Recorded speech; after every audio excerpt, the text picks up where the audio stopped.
अब जम्मू कश्मीर असेंबली की करते हैं। जम्मू कश्मीर असेंबली का आज तीसरा दिन है और आज तीसरे दिन भी वहां पर गर्मा गर्म बहस भी देखने को मिली है, जहां पर वक्फ सवालात के दौरान अरकान असेंबली की जानिब से कुछ सवालात भी उठाए गए हैं। वहीं पर हुकूमत की जानिब से उन सवालात का जवाब भी दिया गया है। कुछ बिल्स जो प्राइवेट बिल्स हैं पेश किए गए, लेकिन हुकूमत की जानिब से ऐवान की जानिब से उन्हें मुस्तरद किया गया है और कुछ बिल्स वापस उन अरकान की जानिब से लिए गए हैं। जम्मू कश्मीर असेंबली का आज तीसरा दिन मुकम्मल हुआ और असेंबली सेक्रेटरीट के कैलेंडर के मुताबिक आज वक्फ सवालात के बाद 41 मेंबरान की तरफ से पेश करदा मसौदे कानून पर तबादुल ख्याल होना था। हिज़्ब इक़्तिदार और हिज़्ब इख्तिलाफ के बेशतर अरकान की तरफ से आज वक्फे से मसौदे कानून पेश किए गए हैं, जिस पर हुकूमत की यकीन दहानी के बाद पेश करदा मसौदे कानून को वापस लिया गया। मेंबर असेंबली पुलवामा वहीदुर रहमान परा ने सरकारी जमीन पर बनाए गए मकानात, होटल और दीगर इमलाक की मालिकाना हुकूक के बिल को ऐवान में पेश किया।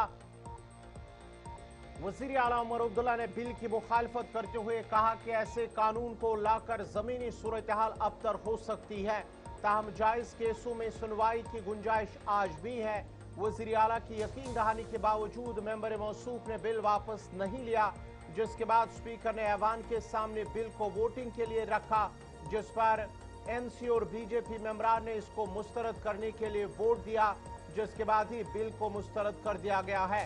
वहीदुर रहमान परा की बिल को सिर्फ 2 वोट मिले। उसी तरह एमएलए जरीबल तनवीर सादिक की तरफ से मंशियात मुखालिफ बिल असेंबली में पेश किया गया। तनवीर सादिक ने बिल को पेश करते हुए मुतालबा किया कि इस हसास मामले पर मसौदे कानून को मंजूर किया जाए।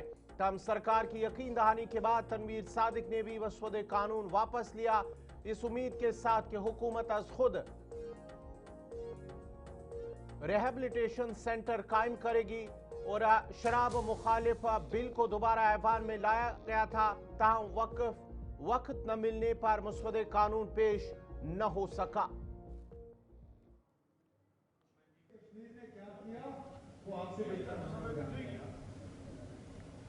लैंड टिलर का मकसद क्या था? काश्तकार जो जमीन पे काम करने वाले लोग थे, उनको उन जमीनों का मालिकाना हक दिया गया। आप वो बात नहीं कर रहे, आप हाँ वो जिन लोगों प्लीज आप बैठिए ना प्लीज। तो इस नेशनल कॉन्फ्रेंस के लेगेसी को इतनी जल्दी आप लोग जो है ऑन नहीं कर पाओगे ना।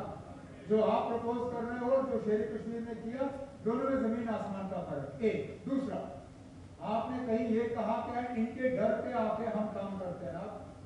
अगर इनके डर से आके हमें काम करना होता तो आपकी तरह हम इनको इस साइड लाके मिलके काम कर रहे होते।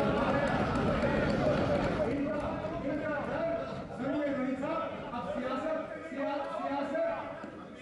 आप कर रहे हैं ना, वही तरह सब सुनिए ना।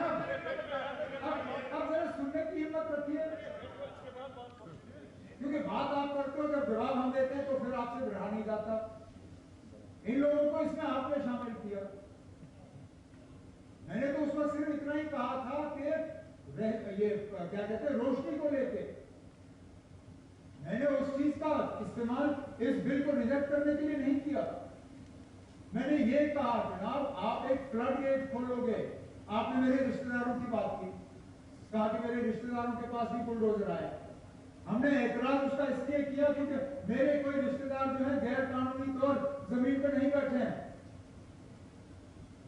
उनका लीज था, बाज़ाब्ता लीज था।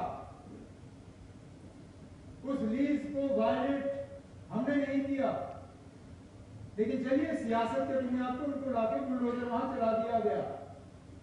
लेकिन उन्हें बचाने के लिए भी मैं इस तरह का बिल नहीं लाऊंगा ना। जो बिल गलत है वो गलत है। तो यहाँ किसी के रिश्तेदारों की बात नहीं है, किसी के मजहब की बात नहीं है। आप मजहब लाते हो, इलाका लाते हो, सियासत लाते हो, फिर इंसाफ जो है आप खिड़की से बाहर फेंकते हो। परेशान हम सब हैं, लेकिन परेशानी का इलाज ये नहीं है कि जो लोग गैर कानूनी तौर किसी जमीन पे बैठे हो आप उनको मालिकाना हक दें।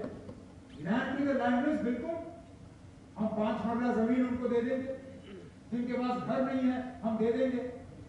लेकिन उसको फिर आप इस चीज के साथ जोड़ दें कि गैर कानूनी तौर जो जमीन पे बैठा हो, जिसने बड़ी बड़ी इमारत बनाई हो, जो जमीन खरीद सकता था लेकिन उसने जमीन खरीदी नहीं, उसको मैं मुफ्त जमीन दे दूं, वो तो कम से कम हम नहीं करेंगे।